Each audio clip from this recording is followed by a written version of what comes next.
Into it. I am James Royal. Where are you going to be? You just do your thing. I'll do my thing. I am James Royal. I'm from Antelope Valley Transit Authority. Thank you very much for having us. We are currently trying to hit all of the rural town councils on the east side of town because there are some proposed service changes that are coming in 2027 that will impact, I'll say it, will improve the 50-51 service. So if you use those to get into town, either into Palmdale or Lancaster, you're gonna be tickled by the change to it. But I will begin going through it. Let's see. AVTA has been serving the Antelope Valley since 1992.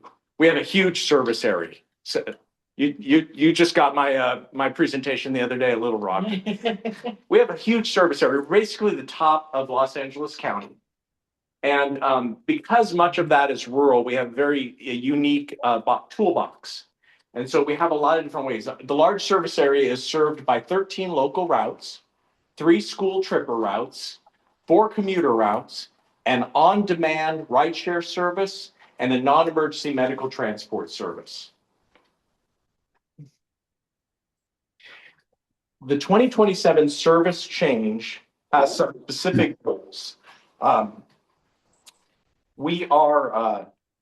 operations and planning staff have been working hard to design these improved route times and schedules. The specific goals of these changes are to have better use of the service hours on our local and commuter routes. We also intend to gain some route efficiencies by making smart adjustments throughout the daily schedules. Certain routes have new areas of residential growth that we tried to expand the route in order to serve.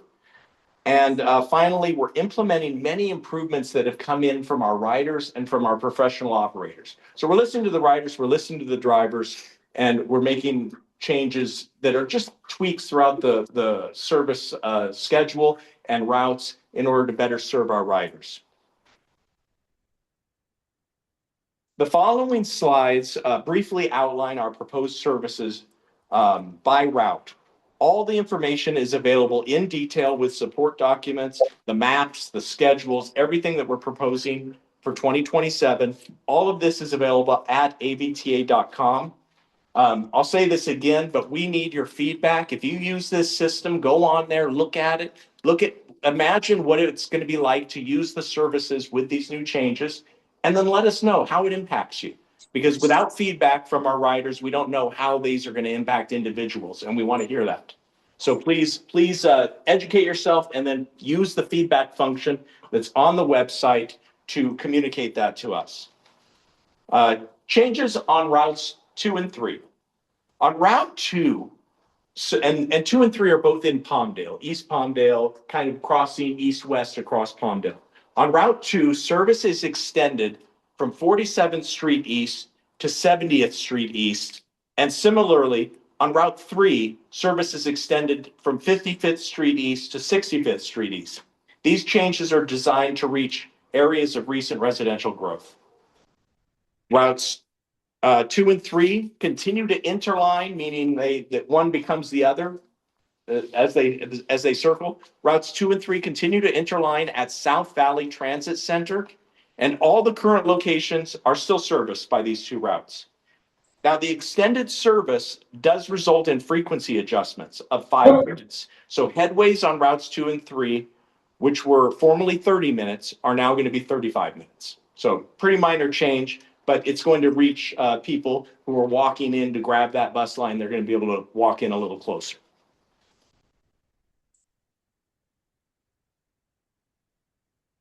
Changes on Route 5. Route 5 is sort of in the middle of Palmdale and Lancaster off of Avenue M and L. Route 5, we're proposing some great changes on Route 5.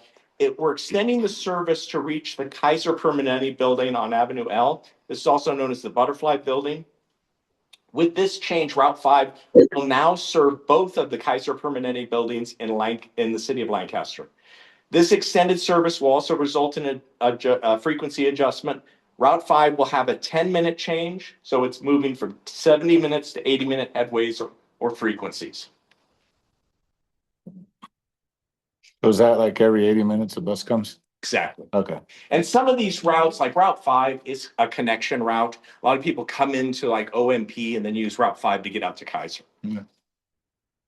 We're just trying to fill some gaps that we found that people are how they use the system. They need to connect in different ways. And they're like, well, I can get here, but I need to walk there. So we're trying to make that sort of our medical route. It connects many of the health service providers.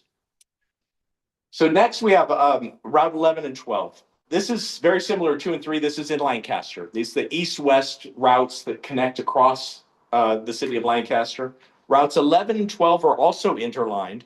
In order to keep frequencies balanced on these routes, Route 12 will now service the northwest portion, formerly serviced by Route 11. So it seems a little weird, but what was happening is the frequencies were on Route 11 were running longer than the frequencies on Route 12. And so they were having a little trouble balancing it by having Route 12 actually serving, even though it's kind of the same loop, it balances the frequencies. All the current locations will continue to be serviced. Frequencies will not change. Route 11 and 12 will continue at 30-minute headways and frequencies during peak hours on weekdays. All right, the big one, and the reason I'm here. Route 50 and 51. Changes on Route 51 and 50, introducing the new Route 19. In the past, Route 50 and 51 connected in Lake Los Angeles. Now the whole route will become one route, the new Route 19. Route 19 runs from Lancaster to Palmdale and back, servicing all the same stops between East Lancaster and East Palmdale, formerly on Route 50 and 51. In Lancaster, service will now return towards Lake Los Angeles at Avenue J and 20th Street East, where routes 4, 11, and 12 connect in order to continue farther into Lancaster. In Palmdale, Route 19 service will now return east towards Lake Los Angeles at South Valley Transit Center, where routes 1, 2, and 3 all connect in order to continue farther into Palmdale. And yes, Route 52 will still connect at South Valley Transit Center. That connection will be maintained. So these changes all contribute to an improved frequency. The headways on Route 19 will be 90 minutes. Now, if you've taken this Route 5051, you know that the headways, the frequencies are about 2 hours and 20 minutes currently. So that's a big wait if you miss this bus. You're waiting another almost 2.5 hours for the next one. So this change will improve frequency so we can run it at every 90 minutes, which I think will get people into Palmdale, into Lancaster quicker, and get back out to Lake LA, get back out to the rural side quicker as well. So Route 19 is designed to connect with the early morning Metrolink and AVTA commuter routes. So if they're using it to get into that'll still be the same. They'll be able to connect at either of those two connection centers and get on into town. In the case of Palmdale, they'd connect with the 1, 2, or 3, and then get over to Palmdale Transportation Center to connect to the Metrolink. Other notable changes, improving the route efficiencies. With our goal of improving route efficiencies, changes on Route 1 required headways or frequency adjustments. Route 1 will now move from a 15-minute headway to a 30-minute headway at peak hours on weekdays. If you've ridden Route 1, you know that that's the main artery that connects through Palmdale to Lancaster and back. And we've been running those on 15, 20-minute frequencies, for the 7 years that I've been with AVTA. Since COVID, that route, it's just not filling buses. And so we're moving from 15 to 30 minutes. We're going to better use those hours in some of the other areas. And we think it's a good move. The weight is increased a little bit, but I think it's going to pay off with the rest of the route having some improved efficiencies. The Route 1 will move from 15 to 30 minutes at peak hours on weekdays. The Saturday service on Route 1 is standardized at 45-minute frequencies from 7 a.m. to 7:45 p.m. on Saturdays. The service span, meaning the starting time and the stopping time on all the routes, have some different adjustments, minor changes. So if you use any of these routes, please look at the schedules, the timetables, and look at that. If you're always hitting that first one in the morning, notice the time. How does that impact you? And let us know. We really do want your feedback. We try to service both late and early times. But again, we try to also service the times where there's the most people using us. So yeah, great. You can see here in this example that the start and end times have been adjusted. Please plan your trips carefully using the new schedules and new timetables. We're a year out, more than a year out from these being implemented. So we have plenty of time to hear from you, but we really would like to hear from you in the next couple of months. All of this information is in detail on our website. Please take the time to educate yourself if you use our system, and let us know what you think. Do you guys have like a little small flyer or something that you put at some of the bus stops so the people who actually ride these buses can give you a flyer drops on some of the bus routes, actually in the seat drops, and then again, all the stuff's on the website. But I may actually have some flyers with me tonight if you'd like me to leave you some. If you did, I could leave some at I know where some of our local bus riders and possibly some in my car. went over at the post office as well. Yeah. The commuter route changes. So we really proposed pretty simple changes to the commuter routes. There's no changes to any route paths, any destinations, any service areas on the commuter route. And that's 785, 786, 787, and 790. But some of the routes will be reduced by one run due to ridership volumes. So now on 785, there'll be 6 runs per weekday. On 786, there will be 4, they'll stay at 4 runs per weekday.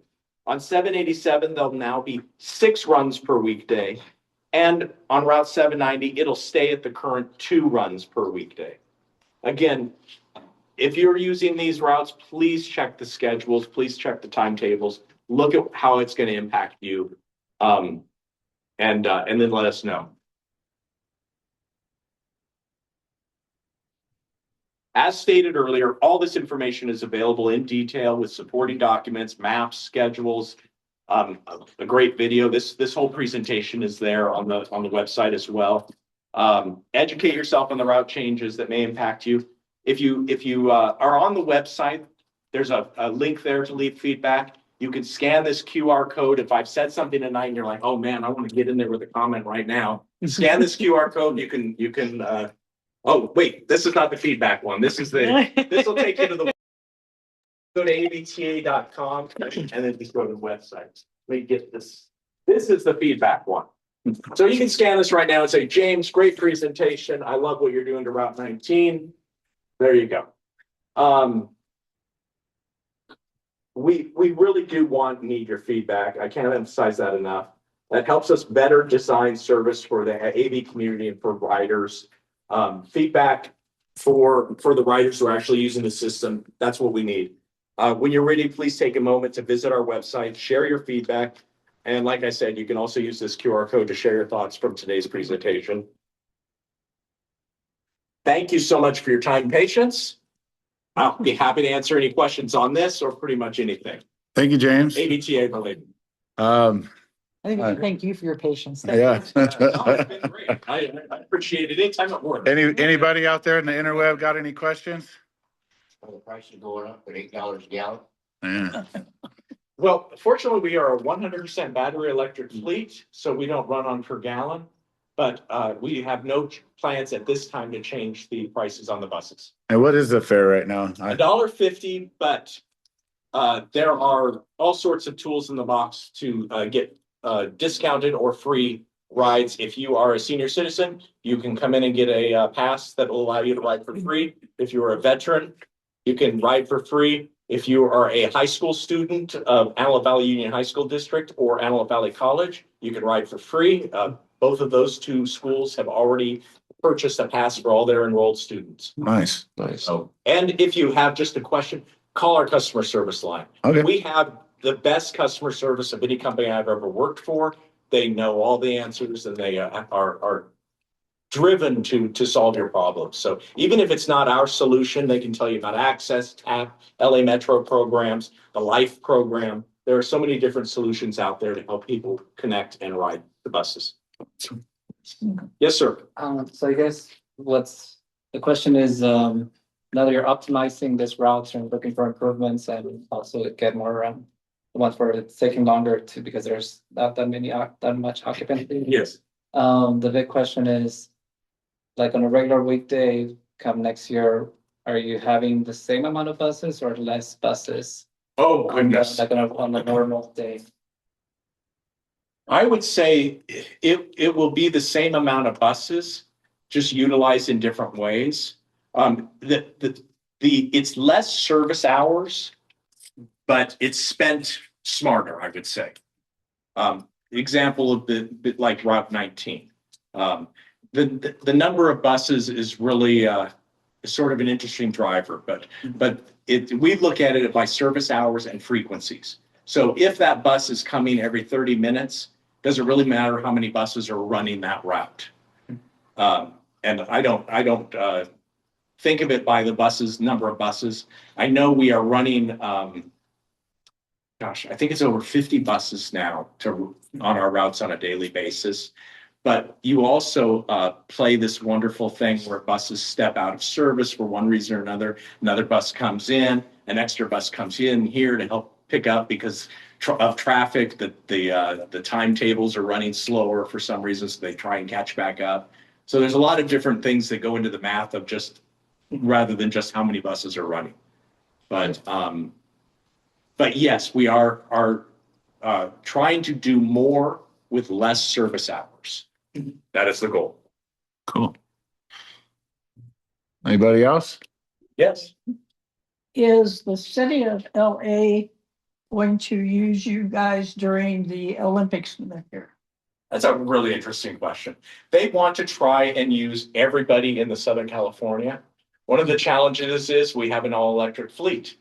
And we use something that's called opportunity charging, meaning our buses charge as they continue through their routes every day. So if you have a bus that goes through Palmdale Transportation Center, it's spending 10 or 15 minutes there to charge before it goes on up the street to Owen Memorial Park Transit Center. And then it spends a little bit of time there charging and then heads on over to, throughout. It's called opportunity charging. And our buses charge throughout the day so the same bus can stay out there all day. Kind of like taking your cell phone and just every half an hour leaving it on the charger for 5 minutes. Works great here. Doesn't work so well in LA where there may or may not be any charging available. So we are talking to LA Metro and seeing how we can work with them. But as of right now, because of our electric fleet, 100% electric, I don't know of any plans. But it's still early.